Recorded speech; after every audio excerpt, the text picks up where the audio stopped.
नमस्कार दोस्तों, आज का वीडियो कोई साधारण वीडियो नहीं है। आज मैं आपको पूरी डॉक्यूमेंट्री दिखाने जा रहा हूं, मजाक नहीं कर रहा। आज आप एक पूरी डॉक्यूमेंट्री फिल्म देखेंगे। असल में बात क्या है कि कुछ दिन पहले इस डॉक्यूमेंट्री की प्राइवेट स्क्रीनिंग होने जा रही थी दिल्ली में जर्नलिस्ट के लिए, लेकिन दिल्ली पुलिस ने जबरदस्ती आकर उसे रोक दिया, कहा कि परमिशन नहीं है और इस डॉक्यूमेंट्री को देखना बैन कर दिया। आप तो जानते ही होंगे दोस्तों कि ये पहली बार नहीं है ऐसा हो रहा हो देश में। इससे पहले बीबीसी की इस डॉक्यूमेंट्री पर बैन लगाया गया। फिर खबर आ रही है कि दिलजीत दोसांझ की नई फिल्म पंजाब 95 इंडिया में रिलीज नहीं हो पा रही है क्योंकि सेंसर बोर्ड परेशानियां कर रहा है। दिलजीत ने ट्वीट करके कहा कि अभी के लिए सिर्फ इंटरनेशनली रिलीज हो रही है बिना किसी कट्स के साथ। अब हैरानी की बात देखो, दूसरी तरफ कुछ ऐसी फिल्में हैं जिन्हें सरकार के द्वारा इतना प्रमोट किया जाता है कि उन्हें स्पेशल ट्रीटमेंट मिलती है।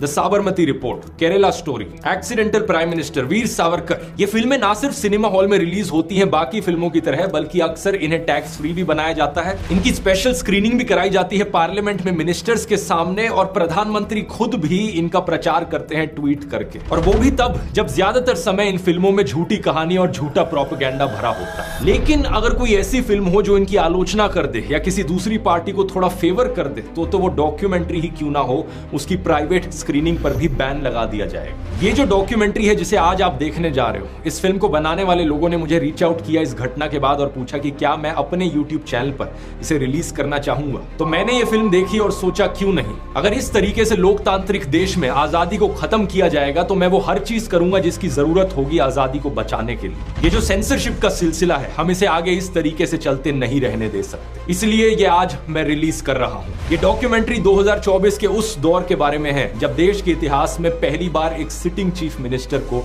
अरेस्ट कर लिया गया था और एक ही केस में एक पॉलिटिकल पार्टी की सारी टॉप लीडरशिप जेल में डाल दी गई। और ये केस ऐसा जिसमें अभी तक कोई कन्विक्शन नहीं हुआ है और सुप्रीम कोर्ट ने बार बार डांट लगाई है ईडी और सीबीआई को। इस फिल्म का नाम है अनब्रेकेबल, और हालात इतनी खराब है दोस्तों कि इस फिल्म के डायरेक्टर वैसे तो इंटरनेशनल अवार्ड विनिंग डायरेक्टर हैं, लेकिन वो अपना नाम नहीं बताना चाहते क्योंकि उन्हें डर है कि इस फिल्म के रिलीज होने के बाद कहीं उन्हें हरासमेंट ना फेस करनी पड़े। तो आइए इसे देखते हैं। घर पर अपने पॉपकॉर्न बना लीजिए और इसे जमकर शेयर करना, ताकि इन लोगों को भी पता चले कि अगली बार लोगों के बोलने के अधिकार को, हमारी आवाज को, हमारे फ्रीडम ऑफ एक्सप्रेशन को दबाओगे तो जनता उसका मुंह तोड़ जवाब देगी।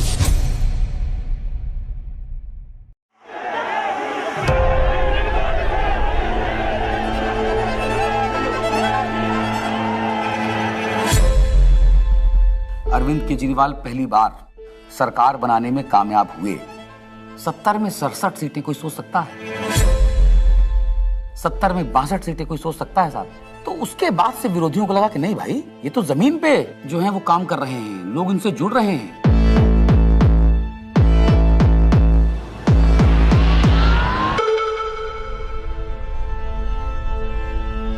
कहानी शुरू होती है तब से जहां से आम आदमी पार्टी ने पंजाब जीता। लोगों की भूख थी आम आदमी पार्टी की, उन्होंने कहा आम आदमी पार्टी हमें चाहिए, लोगों ने वोट दिया और पंजाब में आम आदमी पार्टी का जन्म हो गया।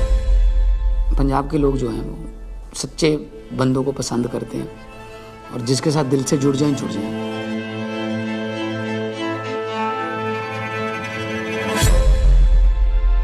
आम आदमी पार्टी गुजरात को भविष्य देगी। गुजरात की 6 करोड़ जनता के साथ मिलके एक नया गुजरात बनाएंगे जिसमें 24 घंटे बिजली होगी।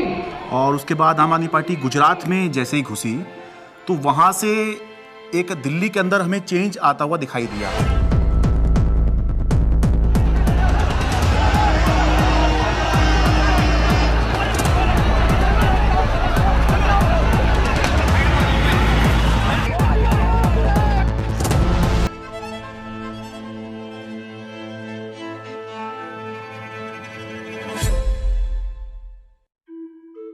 So it started, I think, with the arrest of Satyendra Jain ji, and मुझे ये लगता है कि ये स्ट्रैटेजी उनकी शायद रही होगी कि जो भी अरविंद केजरीवाल के सिर्फ आईज, ईयर्स, आर्म्स, हैंड्स, जो पूरी टीम है, कि अगर हम उस टीम को डिकैपिटेट कर देंगे तो हो सकता है कि काम रुक जाए। टेबल में बैठे होंगे बीजेपी के 3-4 लोग बड़े बड़े, बोले यार अब केजरीवाल को बेईमान साबित करने का क्या तरीका। किसी ने आइडिया दिया होगा कि कुछ घोटाला, बोले यार कोई घोटाला कैसे, कोई चिपकेगा नहीं इस आदमी पे। के स्वास्थ्य मंत्री सत्येंद्र जैन को ईडी ने हिरासत में लिया। एनफोर्समेंट डायरेक्टरेट ने सबसे पहले अरेस्ट होने वालों में मैं था। ऐसे तो कोई कर्म किए नहीं थे कि जेल चले जाएं। फिर मैंने कहा ऐसे कर्म भी नहीं किए थे मंत्री बन जाए। तो क्योंकि मुझको पूरा केस पता था तो मुझे लगा ठीक है, एजेंसी अगर अरेस्ट कर रही है थोड़े दिन में छूट जाएंगे। Why are they threatened by us? And the answer to me is very clear. आम आदमी पार्टी केवल एक सरकार या 10 नेताओं की पार्टी नहीं है। आम आदमी पार्टी एक सोच है। तब तक जो भी गिरफ्तार होते थे, पॉलिटिकल लोग भी जो गिरफ्तार होते थे, महीने में, 2 महीने में, 3 महीने में निकल के आ जाते थे। तब हमने ये नहीं सोचा था कि इतना लंबा चलेगा। अब ये जानकारी मिल रही है कि मनीष सिसोदिया को गिरफ्तार कर लिया गया है। इस वक्त की बड़ी सीबीआई बुलाया जाता था, ईडी बुलाया जाता था, उनके घर पे रेड हुई, उनके बैंक के लॉकर पे रेड हुई, दिल्ली सचिवालय में उनके ऑफिस में रेड हुई, उनकी यहाँ तक कि उनके पैतृक गांव में भी सीबीआई और ईडी वाले पहुँच गए थे। देखिए, हमें तो पता था कि आम आदमी पार्टी के किसी भी नेता के पास एक भी पैसा नहीं है, और मेरे ख्याल से आज ही ईडी और सीबीआई को भी पता है। मैं तो खुश था कि दिल्ली में एक ऐसी शराब पॉलिसी बनाई गई है जिसमें एक मॉल में 27 शराब की दुकानें थीं, वो अब कम हो जाएंगी और सरकार को रेवेन्यू बहुत ज़बरदस्त मिलेगा। तो मैं तो खुश था कि अच्छी पॉलिसी बनाई गई है और कई राज्य इस पॉलिसी को देख रहे थे। पर अचानक इन्होंने चिल्लाना शुरू किया है तो स्कैम हो गया है, स्कैम हो गया है, स्कैम हो गया है।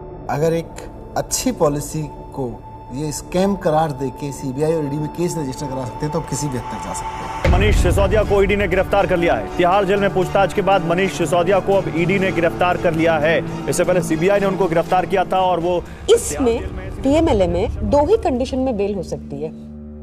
पहली कंडीशन, या तो जो सरकार का इन्वेस्टिगेशन एजेंसी है वो कह दे कि केस नहीं। दूसरी कंडीशन बेल हो सकती है जब इन्वेस्टिगेशन एजेंसी द्वारा डाले गए सारे कागज जांच कर लिए जाएं। तो भाजपा की इन्वेस्टिगेशन एजेंसी क्या करती थी? लाखों की तादाद में कागज डाल दिए। अब जज साहब कितना टाइम लगाएंगे वो देखने को? 10 साल। हमने प्रोसीडिंग्स भी पूरी देखी थी सुप्रीम कोर्ट के अंदर, और सुप्रीम कोर्ट ने जो जिस तरह कमेंट्स किए थे उससे ऐसा लग रहा था कि ये केस कुछ है ही नहीं। सुप्रीम कोर्ट ने यहाँ तक कह दिया था कि आपका केस जो है ट्रायल के अंदर 2 मिनट में गिर जाएगा। किस तरह का केस आप बना के लाए हैं? क्योंकि सीबीआई के बाद मनीष सिसोदिया को ईडी ने भी गिरफ्तार कर लिया था, तो दोनों ही के अंदर जमानत उनको चाहिए थी। अब जब जैसे ही 30 अक्टूबर का दिन था, सुप्रीम कोर्ट ने बेल रिजेक्ट कर दी। जेल में पूछताछ के बाद मनीष सिसोदिया को अब ईडी ने गिरफ्तार कर लिया है। इससे पहले सीबीआई ने उनको गिरफ्तार किया था और वो तिहाड़ जेल में है। सीधे चलते हैं जितेंद्र शर्मा के पास। जितेंद्र, बताइए, ईडी ने गिरफ्तार कर लिया है मनीष को? जी बिल्कुल, आप देखिए दूसरे दिन लगातार जो ईडी है वो मनीष सिसोदिया को अरेस्ट करके उनका टारगेट अरविंद केजरीवाल था। इनको ये लगा था, इनके कैलकुलेशन में, कि पार्टी के साइकी में फर्क पड़ेगा, लोग टूटते जाएंगे। तो इसका मतलब ये है कि डेस्परेशन के मापदंड पे तो भारतीय जनता पार्टी अपने लास्ट थ्रेशोल्ड पे पहुंची, और भारतीय जनता पार्टी की लीडरशिप भी उस थ्रेशोल्ड तक पहुंच गई कि अब और कोई तरीका नहीं है इनको जेल में डालने। बड़ी खबर यह है, आम आदमी पार्टी के सांसद संजय सिंह गिरफ्तार कर लिए गए हैं। आपके सांसद संजय सिंह की हो गई है गिरफ्तारी। ईडी ने करते थे संजय सिंह, उस पर कहीं ना कहीं एक बड़ी चोट फिलहाल आम आदमी पार्टी के लिए रहेगी, लेकिन राजनीतिक रूप से ये नुकसान तो है ही। लेकिन क्या सरकार का पक्ष रहेगा शराब नीति मामले में जब ये गिरफ्तारी हुई है, इसका भी इंतजार रहेगा। अब ये अपने आप में काफी ज्यादा तो भगत सिंह ने अपनी किताब में लिखा कि उनके छोटे भाई जब उनसे मिलने आए, फांसी की सजा हो चुकी थी तब तक, उन्होंने लिखा कि उन्हें ये फिक्र है हरदम नया तर्जे जफा क्या है। जफा मतलब अत्याचार। उन्हें ये फिक्र है हरदम नया तर्जे जफा क्या है। हमें भी शौक है देखें सितम की इंतहा क्या है। इस सरकार के ऊपर बिल्कुल फिट बैठता है कि ये सितम करने पे आए हैं और हम इनकी सितम की इंतहा देखना चाहते हैं। 2200 करोड़ रुपए की रिश्वत खिलाई अडानी ने। Nothing is going on record. 2200 crore रुपए की रिश्वत आपके अधिकारियों को। संजय जी, 2200 करोड़ की रिश्वत। संजय जी प्लीज। सर वो क्या बोल रहे हैं सर? वो आप इधर बोलेंगे कि उधर बोलेंगे? जिस तरीके से पार्लियामेंट में और पार्लियामेंट के बाहर अगर अरविंद केजरीवाल और पार्टी के वॉइस को एक स्ट्रक्चर करके जनता और देश के सामने रख रहे थे, बीजेपी उससे बहुत इरिटेटेड और फ्रस्ट्रेटेड थी। मैंने तो अपने घर के सामने एक बैनर भी लगवा दिया था कि फक्कड़ हाउस में ईडी का स्वागत है। अब कहानी जो है अलग लेवल पहुंच गई। अरविंद केजरीवाल भी ये बात समझ रहे थे कि जब एक के बाद एक नोटिस आ रहे हैं तो देर सवेर ईडी जो है उनको गिरफ्तार करने आएगी। हमारा एक व्हाट्सएप ग्रुप है पार्टी की लीडरशिप का, जिसमें एक खबर आई थी कि ईडी वाले अरविंद जी के घर पहुंच गए हैं 6 फ्लैगस्टाफ रोड पे। एंड मुझे याद है मैंने ओबरॉय के फ्लाईओवर के नीचे से फिर हमने गाड़ी का यू टर्न लिया था और फिर 6 फ्लैगस्टाफ रोड जो सिविल लाइंस में है वहाँ पे पहुँचे थे। मुझसे पहले सौरभ भारद्वाज पहुँचे थे वहाँ पे। इतने में उन्होंने बैरिकेडिंग दोनों तरफ कर दी, बट मैं बैरिकेडिंग से पहले ही जो है वो अंदर पहुँच गया था मैं। तो मेरे को अंदर से किसी का मैसेज आया which was very sad thing to imagine. Arvind Kejriwal ji अपना बैग पैक कर रहे हैं और एक मुख्यमंत्री अपने घर में ही असहाय है, आप सोचिए। और वहाँ जो पुलिस खड़ी है वो उसके लिए नहीं खड़ी है, वो इसलिए खड़ी है कि किसी और को आने नहीं देंगे। उसके यहाँ जो ईडी के जो अफसर हैं वो उसको कह रहे हैं कि अब आप बैग पैक कर लो, आपको अरेस्ट कर रहे हैं। ईडी दफ्तर ले जाया जा रहा है अरविंद केजरीवाल को। इस वक्त की बड़ी खबर, बड़ा अपडेट, अरविंद केजरीवाल को ईडी ने गिरफ्तार किया है और ईडी दफ्तर उनको ले जाया जा रहा है। जिस तरीके से अब दिल्ली के मुख्यमंत्री अरविंद केजरीवाल को ईडी दफ्तर ले जाने की तैयारी की जा रही है और ये माना जा रहा है कि अब ईडी दफ्तर में उनसे पूछताछ होगी और उनके सामने। जब से मैं जर्नलिस्ट बना हूं 17 साल से मैंने नहीं देखा किसी सिटिंग चीफ मिनिस्टर को अरेस्ट किया गया हो। तो मेरे मन में एक बात अंदर से आई कि पार्टी खत्म नहीं होने दी, सरकार नहीं खत्म होने दी। तो उस समय जो बाहर थे, जैसे संदीप पाठक बाहर थे जो संगठन के काम देखते हैं, हमारे जो कैबिनेट के जो साथी थे, आतिशी थी, सौरभ भारद्वाज थे, हमारे सोशल मीडिया के जैस्मिन थे। तो फिर हम सब लोग हमारे घर पे ही हमने सबको बोला, हम लोग वहीं धीरे धीरे वहीं गैदर हुए। अब ये देश को बचाने की लड़ाई है, तानाशाही के खिलाफ लड़ाई है और सभी मिलकर के लड़ेंगे और इस लड़ाई को जीतेंगे। कल 10 बजे भारतीय जनता पार्टी के मुख्यालय पर हम इसके खिलाफ प्रोटेस्ट शुरू करेंगे।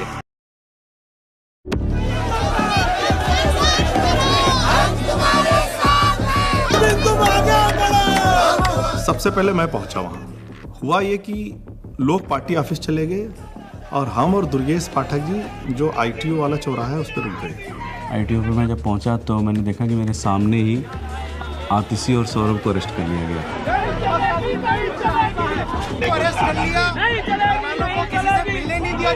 कोई वहाँ पे प्रोटेस्ट करने आता, 4 लोग सड़क पे बैठते, 4 लोगों को बस में बिठाते, बस भेजते।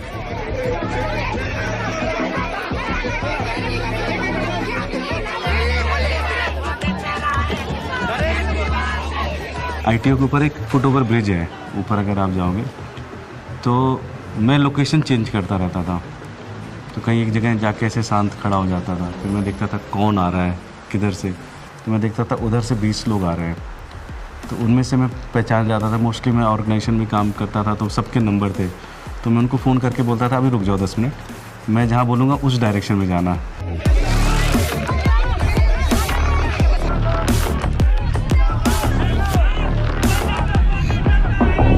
कोई एक डिक्टेटोरियल लीडर है और वो चुनाव से पहले सारे ऑपोजिशन के नेताओं को गिरफ्तार करा लेता है और फिर कहता है कि जी मुझे तो 99% वोट्स आ गए, मैं popularly and democratically elected leader हूँ।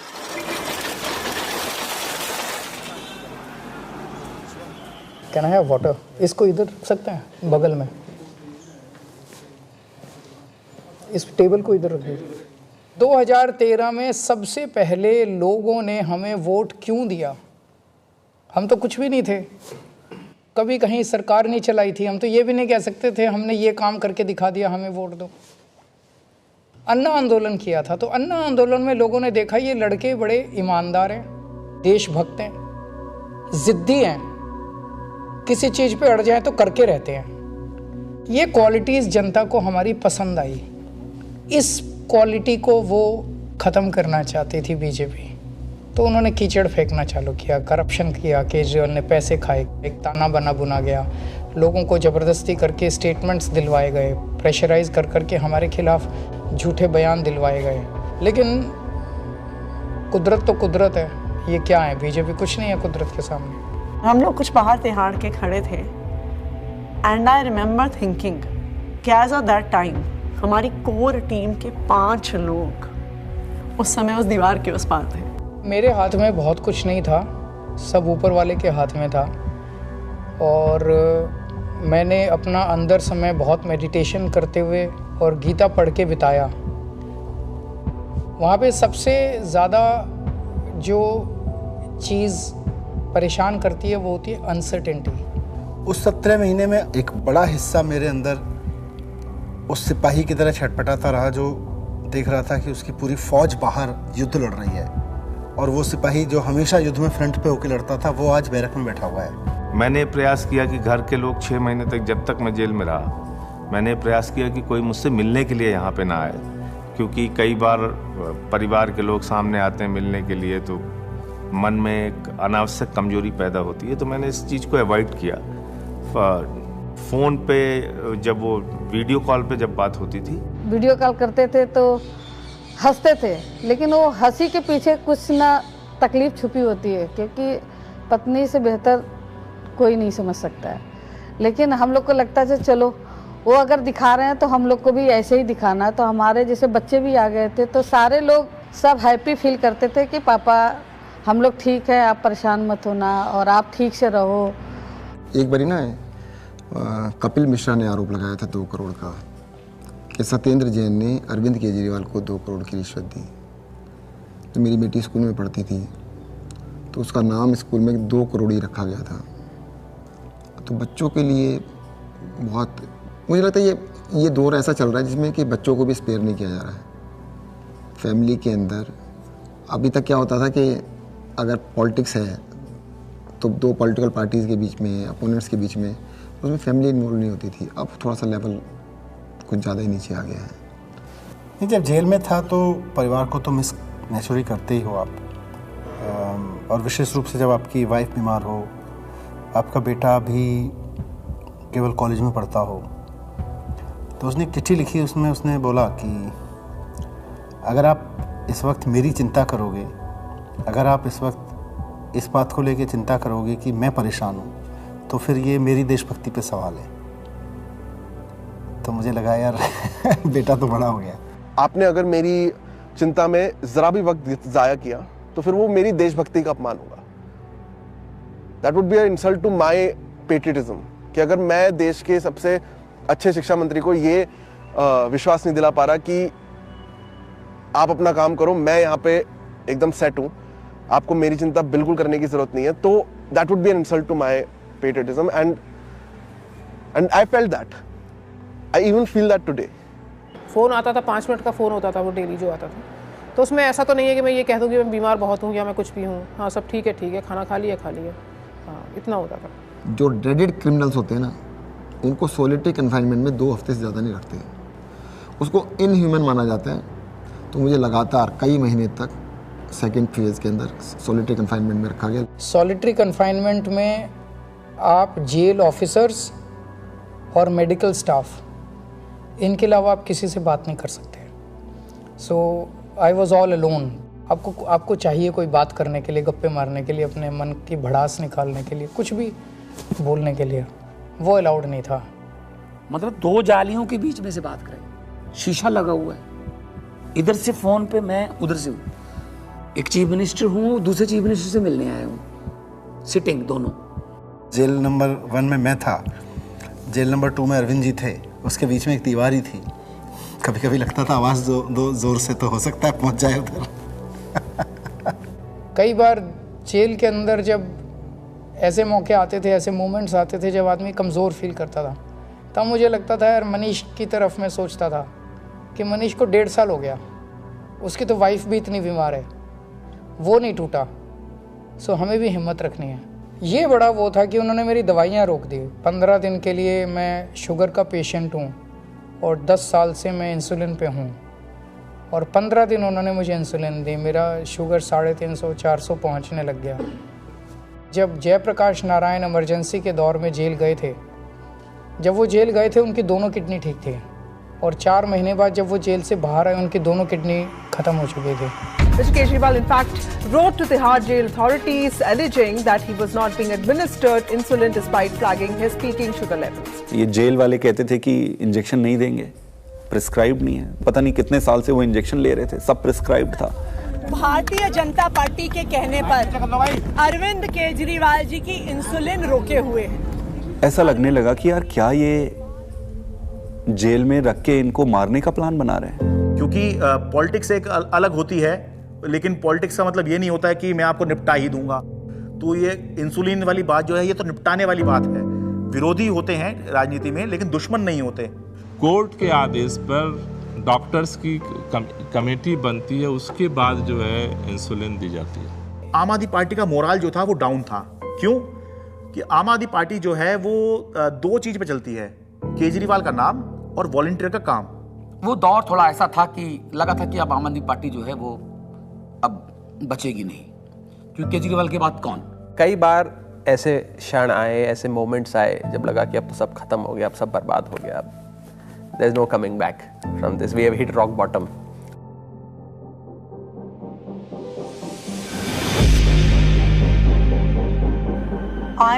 I really admire her for her strength. वो खुद पब्लिक डोमेन में आई पहली बार। मुझे लगता है कि शायद रामलीला मैदान में जब उन्होंने बोला होगा, that was probably the first time that she ever gave a political speech. सभी भाइयों, बहनों, माताओं, बुजुर्गों, आप सभी को मेरी राम नाम। अच्छा, हाँ, ओके। मेरे को तो समझ नहीं आ रहा था अरविंद कैसे संभालते हैं। मैं तो बार बार यही सोचती थी कि वो तो हमेशा इसी उसमें रहते हैं। It's such a turmoil, it is not easy. मेरी पत्नी ने आज तक कभी पॉलिटिक्स में पार्टिसिपेट नहीं किया था, कभी वो सामने नहीं आई, आपने कभी उनको नहीं देखा होगा। वो हमेशा शी एंकर्स द हाउस। लेकिन इस दौरान मजबूरी में उन्हें बाहर आना पड़ा, सामने आना पड़ा। कुछ प्लानिंग नहीं थी, इट्स जस्ट दैट कि मैं अरविंद जी से मिलने गई, उन्होंने कहा कि ये मेरा मैसेज पार्टी तक दे दो, क्योंकि ये एप्रीहेंडेड की पार्टी में तो बड़ी खलबली जो भी है। उन्होंने एक मैसेज दिया और उस मैसेज की मैंने एक वीडियो रिलीज़ कर दी, अरविंद जी का मैसेज। तो वो स्लोली शायद एक एंकरिंग हो गई मेरी, और मेरा एक रोल डिफाइन हो गया, मेरी एक जिम्मेदारी डिफाइन हो गई। और जिस तरह से वो सारे पार्टी के सीनियर लीडर्स से, चाहे वो पंजाब के थे, चाहे वो देश भर के दूसरे राज्यों के थे, चाहे वो दिल्ली के थे, सबसे मिल रही थी, सबको हौसला दे रही थी और सबको एकजुट रखा उन्होंने। वो मुझे लगता है कि काफ़ी काबिल तारीफ़ है। उनके साथ जो है विधायकों की मीटिंग कराई गई ताकि सबका भरोसा बना रहे कि हाँ, घबराने की ज़रूरत नहीं है, अभी भी सब कुछ ठीक है। तो वो संवाद पार्षदों के साथ में, विधायकों के साथ में, मंत्रियों के साथ में, सांसदों के साथ में, ये सब सुनीता केजरीवाल ने ये सब किया। मुझे याद आ रहा है कि मार्च के शायद आखिरी दिन रहा होगा, दिल्ली के अंदर रामलीला मैदान में इंडिया ब्लॉक की एक बड़ी रैली हुई। और वो रैली इसलिए हुई कि एक तरफ अरविंद केजरीवाल को गिरफ्तार किया था, मौजूदा मुख्यमंत्री को गिरफ्तार किया था, देश में ऐसा पहली बार हुआ। दूसरी तरफ झारखंड के मुख्यमंत्री हुआ करते थे, उनको गिरफ्तार किया गया था। तो दिल्ली में आम आदमी पार्टी ने इसकी अगुवाई करी, इस इंडिया ब्लॉक की रैली की, और रामलीला मैदान में बड़ी रैली हुई। और उस रैली का जो अचीवमेंट था कि इंडिया ब्लॉक के सारे बड़े नेता उस एक मंच पर आ गए, अपनी सारी जितनी भी उनकी आपसी विवाद हैं, आपसी मतभेद हैं, जो होता है, होगा भी, पहले भी था, आगे भी होगा। लेकिन उसके बावजूद भी जब अरविंद केजरीवाल की गिरफ्तारी का मुद्दा था, तो उसको लेकर सोनिया गांधी, प्रियंका गांधी, राहुल गांधी, ये तीनों जो हैं उस दिन इंडिया ब्लॉक की रैली में आए। और सारे बड़े नेता जितने गठबंधन में हैं, चाहे वो अखिलेश यादव हों, शरद पवार हों, और उससे जो है एक माहौल बना कि बीजेपी से लड़ने के लिए, या बाद में बीजेपी ने जब ये इंडिया गठबंधन बनते देखा तो एनडीए भी कहना शुरू कर दिया, उससे पहले बीजेपी ही चल रही थी।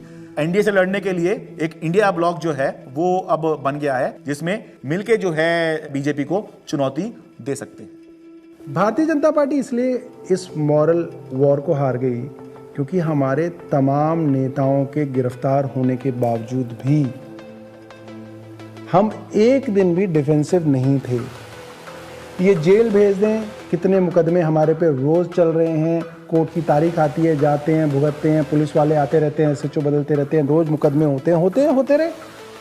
आम आदमी पार्टी का जो डीएनए है वो भारतीय जनता पार्टी के आगे झुकेगा नहीं, दबेगा नहीं, रुकेगा नहीं, और आम आदमी पार्टी इसीलिए जिंदा है। एक अहम मुकाम जो था इस संघर्ष का तब आया जब अचानक से 2 अप्रैल को सुप्रीम कोर्ट ने संजय सिंह को जमानत दे दी। संजय सिंह को जमानत मिल गई है।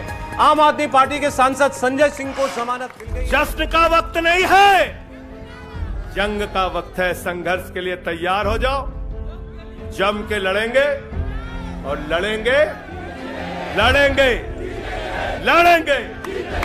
That was the time at which I felt कि शायद हमारी इमोशंस बाहर निकल कर आई। एंड जिस दिन मनीष जी की बेल हुई थी और मुझे याद है उस दिन I was at a school inauguration. I am not very prone to being, मैं बहुत ऐसे इमोशनल व्यक्ति नहीं हूँ, पर उस दिन तो मैं स्टेज पर ही रोने लग गई थी। मैं एक पब्लिक उसमें थी, इनॉग्रेशन में थी। मनीष सिसोदिया को सुप्रीम कोर्ट से जमानत। इन्होंने स्टडी तो पूरा किया और उन्होंने सीढ़ी भी ठीक बनाई थी, बट वो सीढ़ियाँ ना, इसको ये नहीं पता था कि सारे केजरीवाल के रंग में रंगे हुए। डिले किया जा रहा है, डिले पर डिले, वो मनीष सिसोदिया की तरफ से नहीं, जब बल्कि प्रक्रियागत है। और तुमने सारे के सारे रिसोर्सेज यूज कर डाले। तुमने ईडी यूज कर डाला, तुमने सीबीआई यूज कर डाली, एसीबी यूज कर डाली, विजिलेंस यूज कर डाला, दिल्ली पुलिस यूज कर डाली, सारा मीडिया का नैरेटिव यूज कर डाला।